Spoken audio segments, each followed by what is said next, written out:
કે આપણી રાજ્ય સરકારે લગભગ 1 વર્ષ પહેલા જાહેરાત કરી હતી કે બાળકોના સ્માર્ટફોન, સોશિયલ મીડિયાનો જે ઉપયોગ જે છે એ હવે એના માટે જવાબદારી નક્કી કરવામાં આવશે એના શિક્ષકની અને એના વાલીની.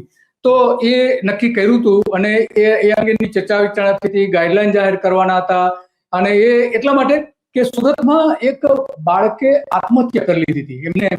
એમને મોબાઈલ ફોનનો યુઝ કરવા ન દીધો, સોશિયલ મીડિયાનો યુઝ કરવા ન દીધો, એની મનગમતી ગેમ જે હતી એનો યુઝ કરવા દીધી. પછી સરકાર તાત્કાલિક એને નક્કી કર્યું કે નહીં, આપણે ગાઈડલાઈન જાહેર કરવી જોઈએ.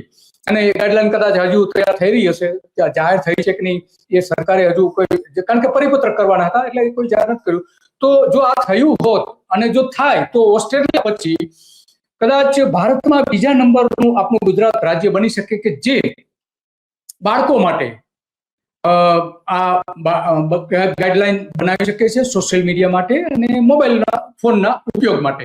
અને એની જવાબદારી ટીચર અને આપણે જે વાત કરીએ પણ ટીચર અને એની હતી.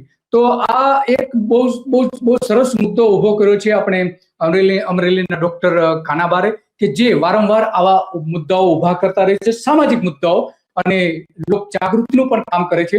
એમણે હમણાં એક્સ ઉપર વાત કરી હતી. એક્સ ઉપર